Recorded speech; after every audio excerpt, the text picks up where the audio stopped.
E aí, bora falar de um assunto fundamental? O que afinal define um crime no Brasil? Bom, a resposta para isso está toda no nosso Código Penal. Pensa nele não como um documento empoeirado de 1940, mas como o verdadeiro sistema operacional da nossa justiça. É ele que diz o que pode e o que não pode, e, claro, quais são as consequências. E para a gente conseguir decifrar esse sistema, que não é nada simples, vamos usar um guia de peso. A análise de especialistas do Manual de Direito Penal. Ele vai ser a nossa bússola nessa jornada pelas complexidades do Código. Então, olha só o nosso roteiro. A gente vai passar pelo Código Penal em si, entender seus princípios mais básicos, dissecar a anatomia de um crime, falar sobre justificativas e culpa e, por fim, ver como se vai da condenação até a pena. Vamos começar, então, conhecendo a identidade do nosso Código Penal.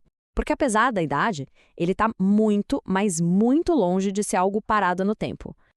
Pois é, ele nasceu lá em 1940, mas de lá para cá, quanta coisa mudou.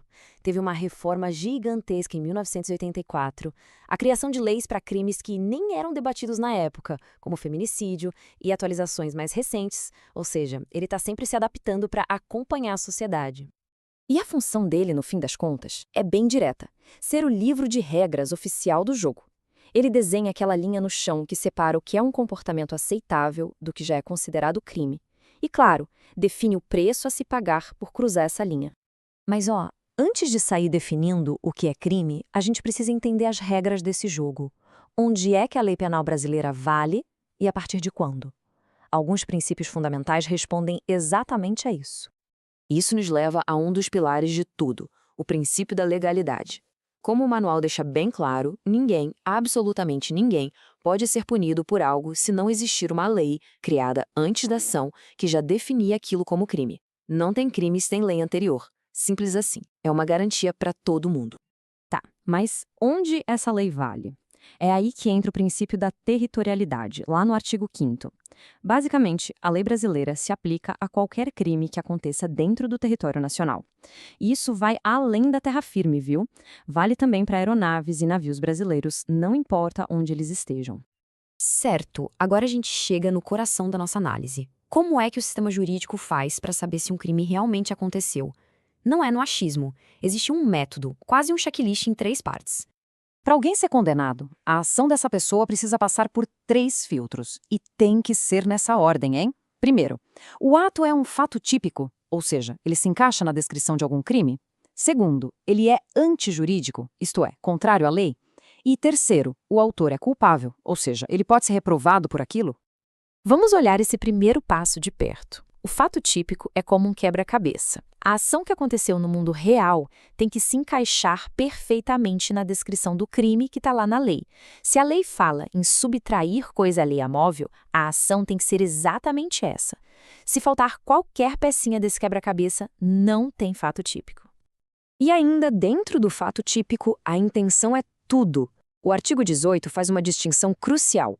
O crime doloso é quando a pessoa quis aquele resultado, ou pelo menos assumiu o risco de que ele acontecesse. Já o crime culposo é quando o resultado vem por descuido, por imprudência, negligência. E essa diferença entre fazer querendo e fazer sem querer é juridicamente gigantesca.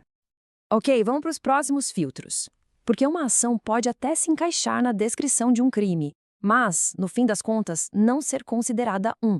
É isso que a gente vê quando analisa a antijuridicidade e a culpabilidade. Antijuridicidade parece complicado, mas a ideia é simples. A ação é contrária a todo o sistema de leis.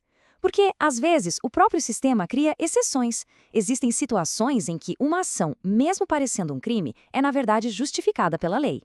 O artigo 23 traz exatamente essas situações, que funcionam como um tipo de escudo legal. São as famosas excludentes de ilicitude.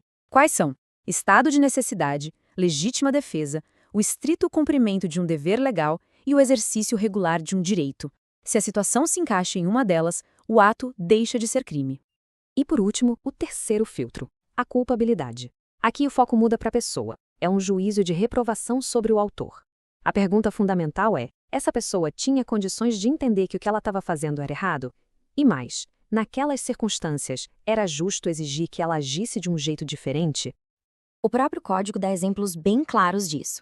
Alguém que age sob uma ameaça que não dá para resistir, a tal da coação moral irresistível, não é considerado culpável. O mesmo vale para quem, por uma doença mental, não consegue entender o que faz. Ou até em casos bem específicos de uma embriaguez totalmente acidental. Nesses cenários, a pessoa simplesmente não pode ser responsabilizada. Muito bem.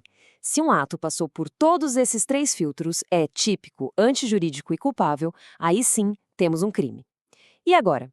Bom, agora a gente chega nas consequências. O que acontece depois da condenação? O Código trabalha com 2 tipos principais de pena de prisão: a reclusão e a detenção. A reclusão é a mais pesada, para crimes mais graves, e ela permite que a pessoa comece a cumprir a pena em regime fechado. Já a detenção é mais branda, e o início do cumprimento nunca pode ser no regime fechado, só no semiaberto ou aberto. E essa tabela aqui ilustra perfeitamente como isso funciona na prática. O artigo 33 define a regra para o condenado que não é reincidente. Pegou uma pena acima de 8 anos? Começa no fechado. A pena ficou entre 4 e 8 anos? Começa no semiaberto. E se for igual ou menor que 4 anos, o início é no regime aberto. Mas é importante saber que o sistema penal não vive só de prisão. Existem outras ferramentas. As penas restritivas de direitos, por exemplo, como prestar serviço para a comunidade, servem como uma alternativa à prisão para crimes mais leves. E claro, tem a pena de multa, que é uma punição no bolso. No fim dessa nossa análise, o que fica claro é que o Código Penal é muito mais do que uma simples lista de proibições. Ele é, na verdade, um sistema bem estruturado, lógico, para analisar uma conduta humana do começo ao fim, do ato até a consequência, para garantir que a justiça seja aplicada de um jeito racional. E isso tudo deixa a gente com uma grande reflexão, né? Como é que uma estrutura legal pensada lá na década de 40 consegue lidar com os crimes supercomplexos do século XXI, como crimes cibernéticos, por exemplo? Essa é a grande tensão, o desafio constante que continua moldando o nosso direito penal todos os dias.